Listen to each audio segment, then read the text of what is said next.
Ang face-to-face harapan ay pambansang dulugan ng mga may alitan. Hangad namin na bigyang solusyon ang mga di pagkakaunawaan para sa mas mapayapang komunidad. Ayan! Gumana na po, gumana na po. Naayos sa electric fan ko! Tanong, pwede ba pati sugatang puso at sirang puso kaya mong gawin? Eh ma'am, sarili ko nga ang puso. Hindi ko maayos. Kailangan ko din po ng tulong. Kaya kitang tulungan. Yay! Grabe naman. Sobrang katagal na. Nako, eto. Walang sablay, walang echos. Hindi pwedeng putyo-putyo, mga beshi. Gusto namin ang serbisyong solid. Yan ang major requirement namin sa Team Puti. Solid ba kamo? Solid sa reklamo. Naku, ang daming demand. Ang tataas ng mga expectation. Pero, real talk tayo. Makalibre lang pala ang gusto. Hustisya ba o hanap o diskwento? Ayaw namin ng lamangan dito sa Team Pula! Iba din yung mga mataas ang expectation sa Tare Mo General. Kaya mga kapatid, kung gusto nyo ng matinong usapan, tutok na dito sa Face to Face Harapan! Pagdating sa bagsakan ng mga opinyon, guaranteed 100% customer satisfaction. Please welcome our harapang tagapayo. Eto na, laging handang makinig at pag-aani ng inyong loob, our resident psychologist, Dr. Camille Garcia. Para naman sa spiritual and love advice, we have Dr. Love, Brother June Banaan. At para sagutin naman ang mga tanong natin ukol sa batas, nagbabalik ang ating guest legal expert, Attorney Rob Gozon. At syempre, para suriin ang magaganap na harapan, siya ang tagakilatis para mamayani ang fairness. Ang nag-iisang ate ng masa, Corina Sanchez Rojas! Ate Corin!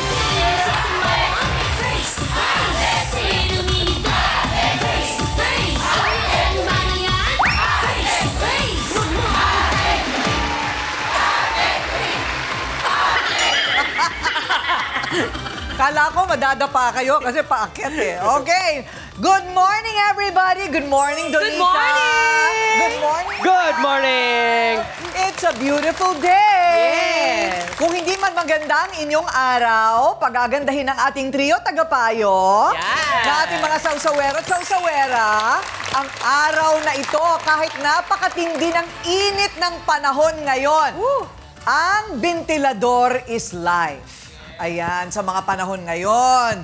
Naku, pag wala kang ventilador, naku, para ka masusulasok sa init. Umaabot po ng 45 degrees ang init dito sa Pilipinas. Grabe, at iinit pa daw, ayon sa Pag-asa.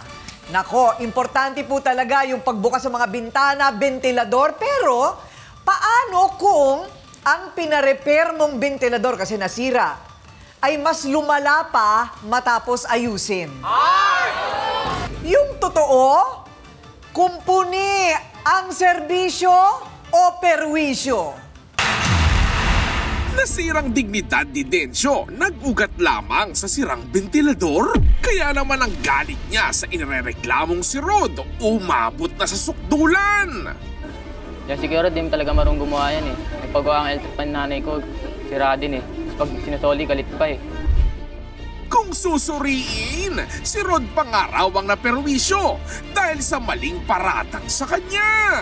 Si Dencio talaga mapanihang tao yan. Nawawala ng hanap buhay tuloy si Kuya Rod. Napakagaling naman talaga gumawa ng electric fan yan. Makumpuni pa kaya ang nasirang reputasyon ni Dencio o maging depektibo na ng tuluyan gaya ng kanyang electric fan? Ako, hindi naman po pwedeng talagang para tayong nagsisiga. Napanay ang ating pagpapapaypay.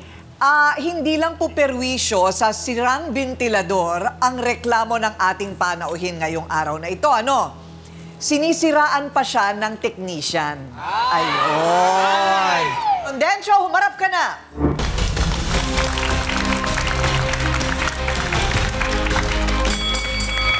So, Densyo, ikaw yung nagpagawa ng ventilador. Opo. Okay. Ilan ang ventilador sa bahay ninyo? Isa lang po yun, ma'am. Anong nangyari? Nasira? Opo, tapos dinala ko po kay Kuya Rod. Ang buong akala ko po, pagkakuha ko yun, gawa po. Siyempre. Isang araw lang po, sira na naman po kagad. Eh di syempre, binalik mo. Opo. Oh, ano Kasi sabi bigla niya? na naman po mistap eh. Sabi niya raw po sa akin, nung kinuha mo rito, minakita ko sa'yo buo. Sabi niya nga, buo nga, pero pag uwi ko sa amin, yung sinindihan ko, sumisindi, tapos maya-maya, mistap na. Oh, anong sabi naman niya? Gagawin niya raw po ulit. Bubuin niya raw ulit. Oh, ngayon, nabuo na ba? Hindi pa po. Ang init-init, ma'am eh. Di ko maintindihan. So, bubunuin daw niya. Kailan pa yon? Nung nung March 27, pinagawa ko po sa kanya yon. Oh, ang tagal na. So, wala pa, hindi pa binabalik. Opo. Hindi pa po binabalik. Oh, so, nasuri na daw niya. Sira daw po yung puro siya may sira. Eh sabi ko, kukunin ko lang, pagagawa ko na lang sa iba. Tama. Sabi ko nga sa kanya. Pero matagal ka na nagpapagawa sa kanya ng appliance. Suki na po namin yan, ma'am. Ngayon lang po nagkaano sa eh. Ayun naman pala. So, kasi iniisip ko, baka meron na naman kayong napagkagalitang iba. Hindi ba? Wala ba kayong pinagkakagalitang iba? Sinisiraan pa ako. Bakit? Anong sinasabi tungkol Gumagamit daw sa'yo? ako ng pinagbabawal na ma'am. Ay! Kaya inahaman ko siya magpa-drug test kaming dalawa eh. Aba! Ventilador muna tayo, ha? Bago tayo magdroga. Yan. Okay. So, ventilador. So, nagkasuntukan ba kayo? Anong malubha na nangyari sa relasyon ninyo? Sabi niya raw po, magmula ng umina na raw po yung niya, yung business niya. Gawa raw, nababalitaan doon sa lugar namin na manluloko siya. Sinisiraan ko raw po siya na manluloko siya. Sabi ko, harap mo sa akin kung sino nagsasabi sa'yo, huwag kang mapagawa ng salita.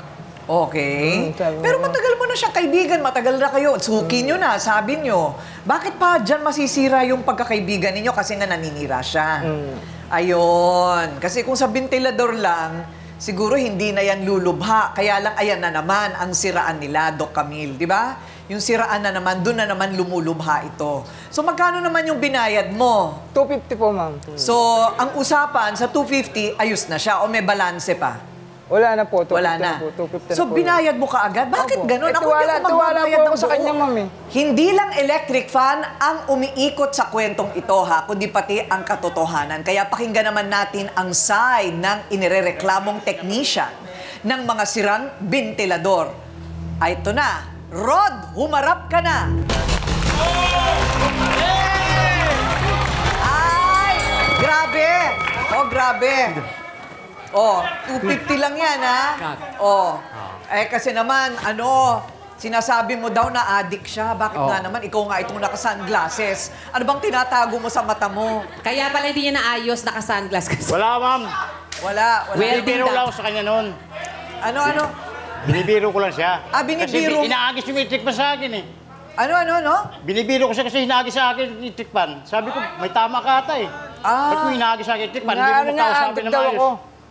Gumagamit daw po ang pinagbabawal na gamot. Bakit mo nga kahinagis yung electric fan? Inaagis.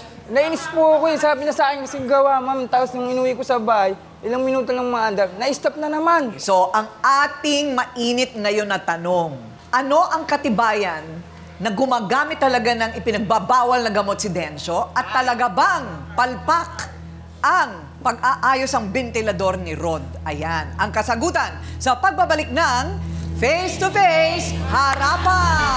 Face to face, sinong sisimangon? Face to face, sinong ngingiti? Harapin mo face to face.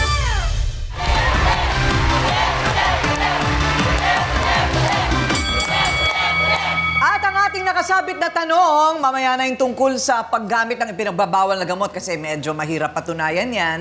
Ito na lang, palpak ba talaga yung pagkakaayos mo ng ventilador?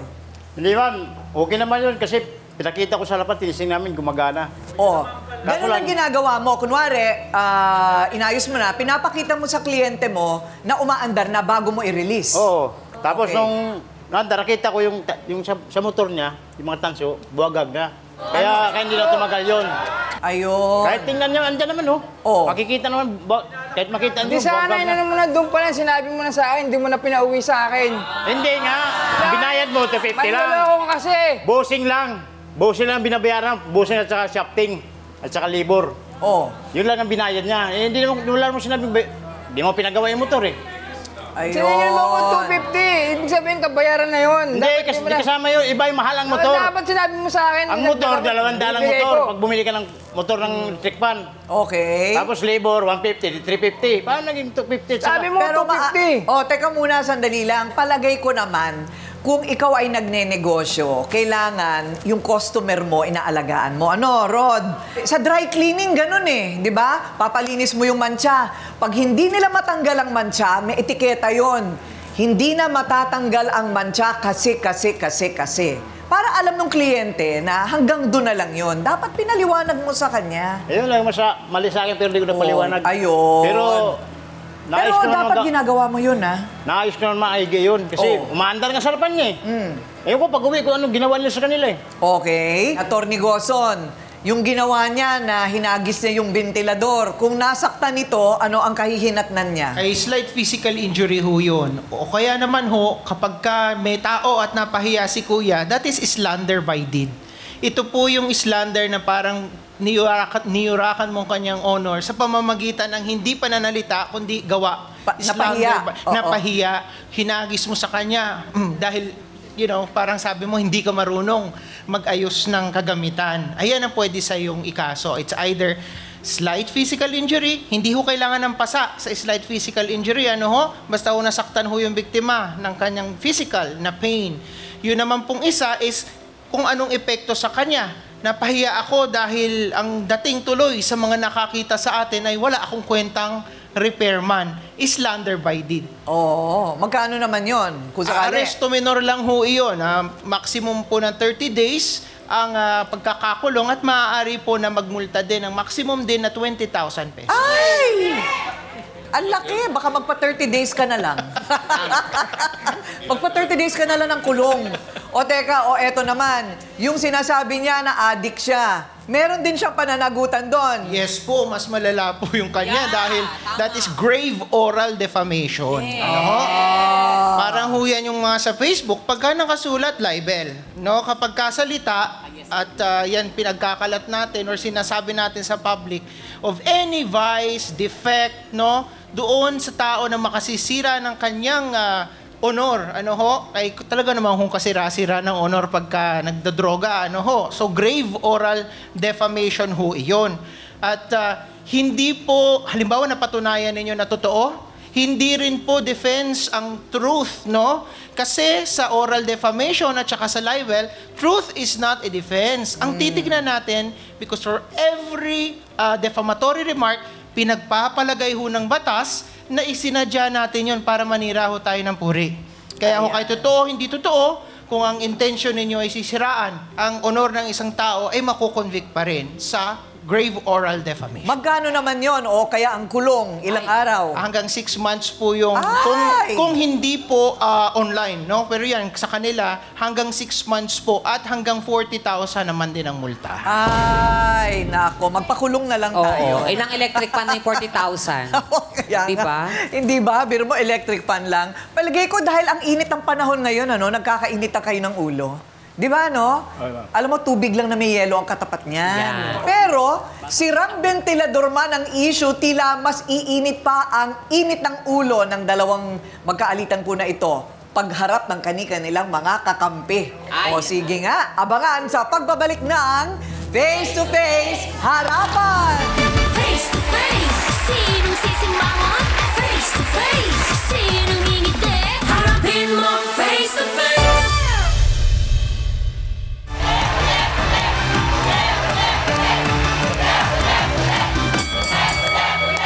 Hindi lang ventilador ang paandarin natin, kundi ang paglilinaw sa issue po na ito. Bukod po kay Densyo, ay mayroon pa palang isang hindi rin kontento sa serbisyo ni Rod. Naku! Nagpagawa din daw, sira din daw. Alamin natin ano ang patutunayan ni Pepang, humarap ka na.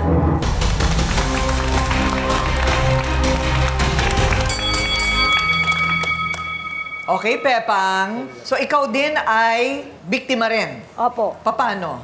Nagpagawa rin po ako sa kanya one time ng electric fan. Imbis na po palabas yung hangin, pabalik. Akala niya siguro po exhaust fan. Vacuum na yun. Sabi ko naman. Alam mo, Sabi ko. unti-unti na lumalabas yung ano mo. Yung mga sinira mo. Pagka ganun, either baliktad lang nakabit yung LSE o baliktad yung ano, yung ikot. Exhaust fan. Hindi, kasi nga, baligtad yung LEC. Paano naman nangyari yun, Pepa? Yun nga rin po ang hindi ko alam. Comedy ka, ha? Comedy ka. Hindi po, totoo po talaga. Imbis na palabas yung hangin, pabalik. Pwede naman po yun. Ibabaliktad rin mo lang yung electric fan. Yun nga po hindi ko alam kung paano nangyari. Ano? Bakit? Yung buhok mo, sinisip-sip? Ganon? Hindi naman po Imbes kasi, na hinahangin ka, kasi buhok medyo mo malayo naman po ako eh. Nagtataka ako bakit walang hangin na lumalabas. Nung gumanon ako sa likuran, nandun yung hangin. Hindi. Galit sa'yo yung electric fan. Ayaw ka niyang kaharap. Yun nga iniisip ko eh. Dito ka sa likod ko. Alam mo, iba na yan, ha? Iba na yan, ha? Sinasaniban na yung appliances niya. So, dinala mo ba yung iyong electric fan na tinalikuran ka kay Rod? Binalik ko po sa kanya. O ano sabi ni Rod? Sabi niya, hindi, may ikot naman yan. Umiikot nga, kaso yung hangin nasa likod, wala sa harap. O ngayon, Doc, ano ang iyong diagnosis? Kasi, yung electric fan kasi niya, nagkamali na pagkabit ng kapasitor, ma'am. Akala ko ginawa niya nakatalikod. Baliktarin mo lang yun. Nagkapalit lang. O ngayon, this Hindi mo na sinadya eh. Lahat ng tao nagkakamali. Hindi mo na sinabing perfect ako. Hindi naman siya perfect. So, hindi totoong namamaligno yung electric fan, no? Wala. Okay. Inayos mo naman. Inayos naman. Okay naman, ma'am. Naayos naman. Inayos niya po. Inayos naman. Pero ang punto kasi ni Pepang, nagkakamali din kasi si Rod. Baka talaga nagkamali din kay Dencio. Okay. Pero ang sinasabi mo, hindi ka nagkamali kay Dencio. Hindi, ma'am. Talagang medyo agnas na yung motor na kailangan ng palitan. Oo. Kasi matagal na kayo nagpapagawa dito kay Rod. Ibig sabihin maganda ang kanyang reputasyon. Kaya meron din siyang kakampi. Okay? Na magpapatunay na maganda naman ang serbisyo ni Rod at mabuti naman ang kanyang pagkatao. Lita, humarap ka na.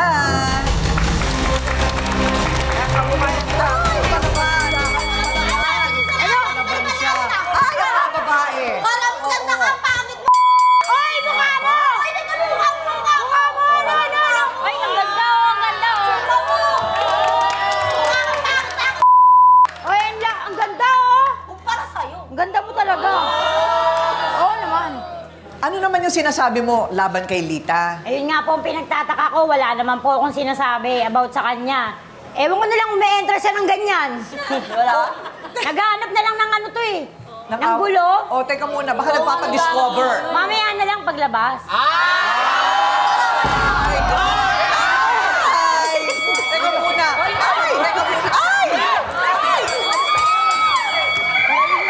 Bakit mamaya pa? Pwede naman ngayon. Ayan, electric fan, boto nyo! Hindi, may maawat eh. Hindi po ito wrestling match. Hindi po ito MMA. Eh, nakahawak sa kamay ko. Wow! Nakahawak ang gwapo. Nagpapapigil. Nagpapapigil talaga. Pigilan mo ako. Yakapin mo pa ako. Pinapalakas niya eh. Ayun. Lita. Kumusta naman ang hawak sa'yo ng bouncer natin dyan? Sakit, ma'am. Masakit? Kulit mo kasi. Okay ba? Tingnan mo muna. Okay, Lita, ano ba yung narinig mo sinasabi ni Pepang? Ano po sinasabi sa amin sa lugar? Ano nga? Pangit ko daw, may tsura naman yan kumpara sa akin. Sinasabi mo bang pangit siya? Bakit ko naman po sasabihin may salamin naman kami sa bahay. Sino na? Teka muna, bakit mo naman sinasabi na sinisiraan ka niya? Hindi daw. May nagsabi Wala, sa akin. invento ka lang. Ikaw invento. Naghahanap ka na lang ng away talaga. Sino sa atin? Ikaw. Ikaw, taraw. Ayan na naman. Pwede naman dito, ba't sa labas pa? Hindi pa natin pinag-uusapan ng ventilador. Oo nga. Sandali lang. Ventilador muna. Okay, Lita, itong si Rod, nagpapagawa ka din sa kanya ng mga appliances? Hindi po, pinsan ko po siya. Pinsan mo? Yung nagpagawa po kasi siya, ma'am, nandun ako. Kaya sinisira niya yung pinsan ko, hindi siya marunong magbayad. Gusto libre.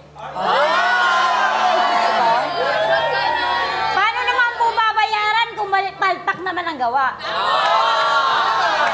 Pero, nung naayos na, binayaran mo. Hindi pa nga po naayos eh. May labor pa din. Oh, Rod, bakit di pa naayos? Naayos na, ma'am. Ayos na. Naayos na eh. Oh, ayos na daw. Eh, ba't hindi ko pa nakukuha? Kasi hindi mo pa binabayaran. Eh, hindi niya nga pa po nagagawa, sabi niya. Ayos na, ma'am. Oh, ayan, tapos Bawal na. Pwede naman mo nang mag-receive. puntahan. Release ng ulo bayad. Na lang. Ayun. Dahil lang sa isang bentilador, nasira ang relasyon ng magkakapit-bahay at dating magkakaibigan.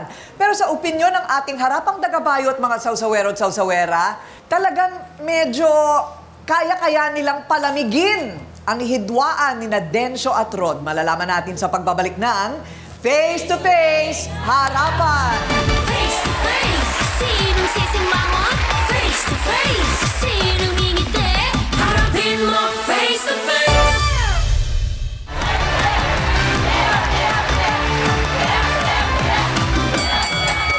Ito madalas ko tong isipin eh. Sino ba talaga dapat ang nagtitimpi? Kasi di ba meron tinatawag na customer satisfaction, Yes po. di ba? Yes. Na galit ka na, eh hindi pa rin pwede magalit yung nagbebenta sa'yo. Kahit kailan po, hindi pwede. Di ba sabi nila, the customer is always Always. right. Dahil nga sa ikaw yung nagnenegosyo. Para mas Correct. dumami pa ang mga customer mo. Ayun. So ikaw, nagkaroon ka na ba ng gano'n na nagalit ka, sinoli mo, tapos pinatulan ka nung Wala nagbenta talaga, sa'yo? wala talaga. Kahit sa mga food chain, di ba madalas order ka, drive-thru, tapos nakalis ka na, kulang. Ay. Yun yung nakainis, tapos gutom na gutom ka. Oh. Yung parang, alam mo yung, ba't wala yung yung favorite mo Oo. pa yung wala? Ako, nangyari sa akin yan once, binalikan ko talaga. Sobrang haba ng pila na pinila namin. Kasi nga parang festival yon ganyan. Oo. So, wala yung yung order ko. Sabi ko, hindi ba chine-check? Sabi ko, alam nyo ba na 30 minutes pa, binyahe pa namin pabalik para malaman nyo lang yung pagkakamali nyo. Para hindi nyo ulitin sa iba. Ay. Oh, so 30 binigay minutes yung naman. Binigay, tapos gusto pang dagdagan daw. Sabi ko, hindi namin kailangan yan. Sabi ko, kailangan ko lang yung maayos yung servisyo na dapat dino-double check nyo yung mga binibigay nyo sa customer. O, kita mo nga yun, Ikaw, meron ka ng karanasan. Madami po, pero ako naman bilang sa nagnenegosyo po, Ayan. on the side po na nagbebenta kami ng relo sa TikTok at saka ng pabango po sa Facebook. Okay. Sa Tanfam Official. Anong pangalan ang pupuntahan nila?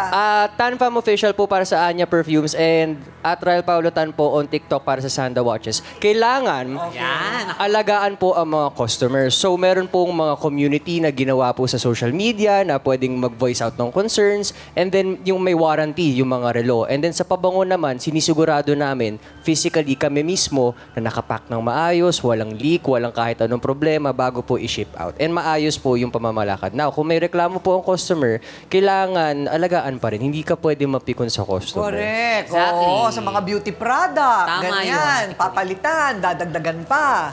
Okay, kayo naman. Ano sa palagay ninyo dapat ang mangyari dito?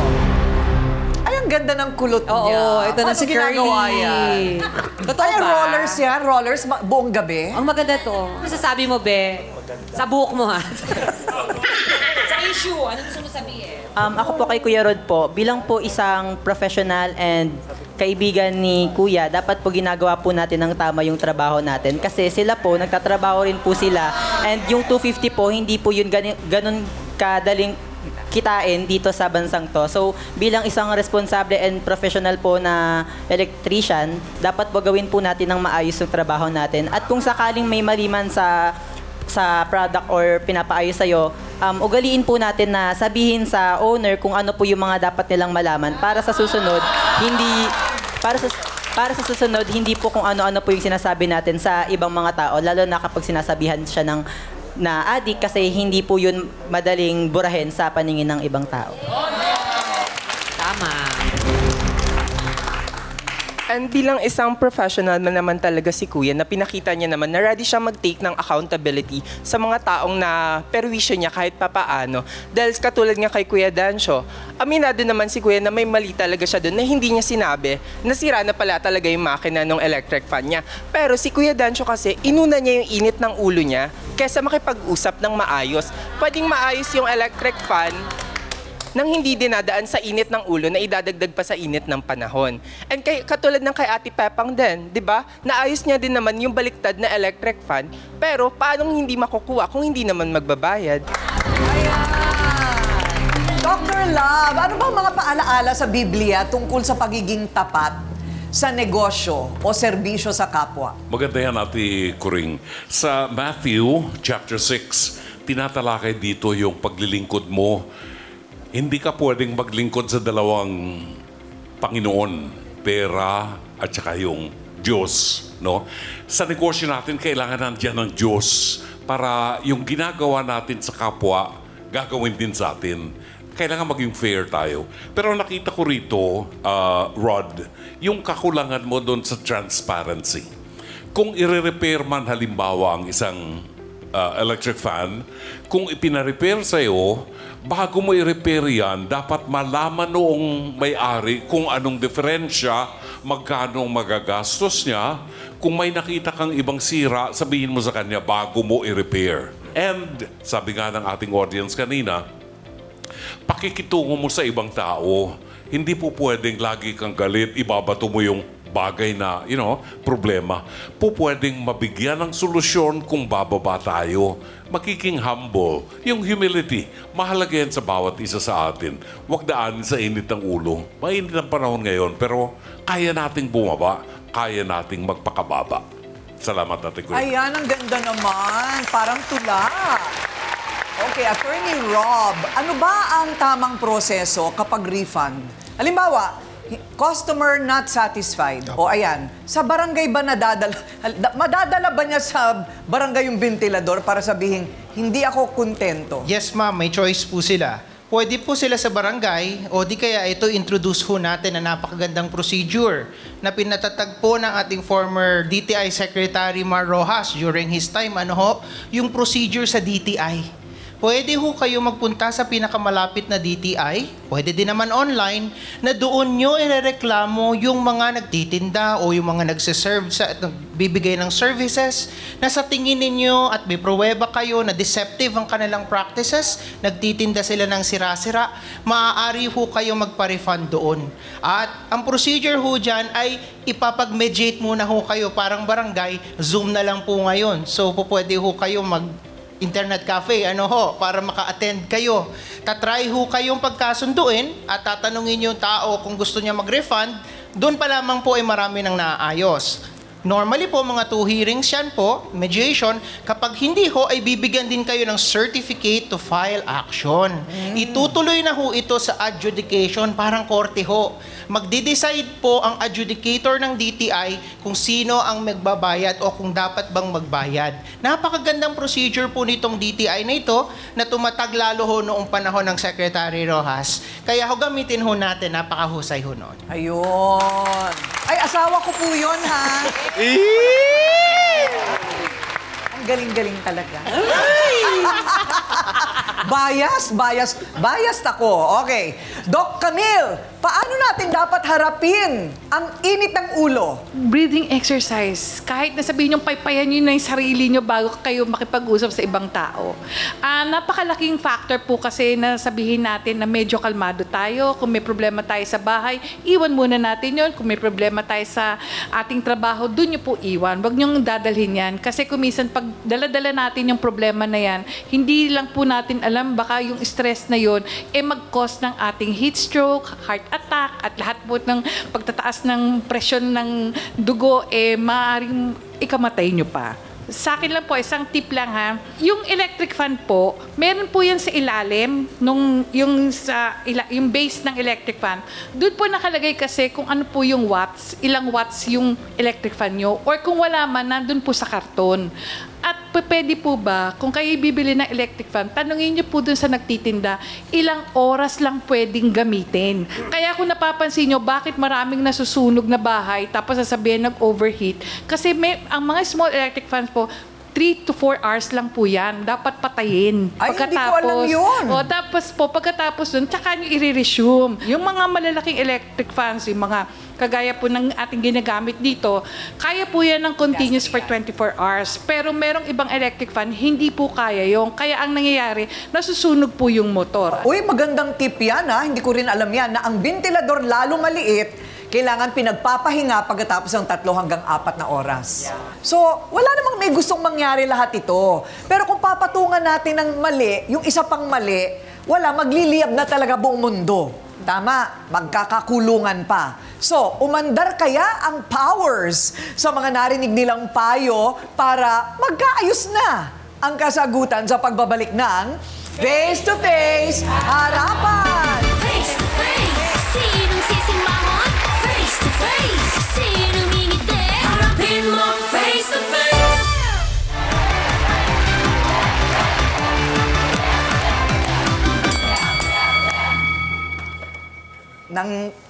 Nanggaling lang tayo sa bentilador. Yan. Tapos, napunta na sa muntik-muntikan ng makulong ng 30 days and 40 days.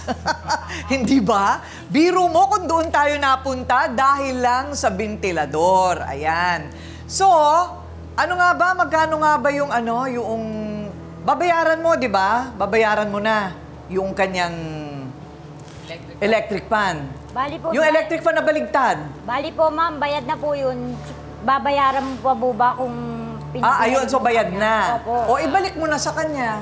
Hindi naman kinukuha. Saka babalik naman talaga, ma'am. Oo, kunin na niya. So, bayad na pala yun. Pampasikip na sa bahay. O, pampasikip sa bahay. Yun naman pala, nakakaligtaan mo pala. So, ibalik mo na sa kanya. Hindi na baligtad yung hangin, ha?